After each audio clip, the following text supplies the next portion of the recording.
দেখুন প্রিয় বন্ধু, পৌল বলেছে যে সে তিমোথেওকে কিছু একটা কাজ করার দায়িত্ব দিয়েছিল, কিংবা আসলে কয়েকটি কাজ যার শুরু আছে কিন্তু শেষ নেই।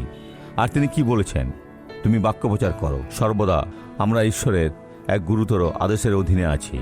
আমাদের অবশ্যই মণ্ডলীর মধ্যে ঈশ্বরের বাক্য প্রচার করতে হবে। আমি মেম্বরে দাঁড়িয়ে এবং আমি ব্যক্তিগতভাবে আমি যেখানেই যাই, আমাকে অবশ্যই ঈশ্বরের বাণী প্রবাহিত হতে দিতে হবে, যাতে লোকেরা আশীর্বাদ প্রাপ্ত হতে পারে। এবং প্রচার করা মানে একে হৃদয়ে রোপণ করা। সময়ে অসময়ে কার্য অনুরক্ত হও, সম্পূর্ণ সহিষ্ণুতা ও শিক্ষাদানপূর্বক অনুযোগ করো, ভর্ৎসনা করো, চেতনা দাও। আপনাকে অবশ্যই মানুষের মনোযোগ আকর্ষণ করতে হবে যে কোনো মূল্যে, কিন্তু সমস্ত সহনশীলতার সাথে। আর সেটা কি? এক প্রেমময় দয়ালু আশা যা চিরস্থায়ী। কারণ যে ব্যক্তি আজ আপনার কথায় আপনাকে আঘাত করে, সে আগামীকাল ঈশ্বরের সামনে আর্তনাদ করবে।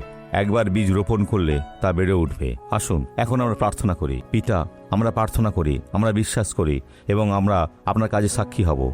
যিশুর নামে আমি দাবি করি, এই জীবনে যে মন্দ আছে তা দূর হয়ে যাক, বেরিয়ে যাক, খ্রিস্টের নামে। আর আপনি হাত তুলে বলুন, ধন্যবাদ যিশু, আমেন।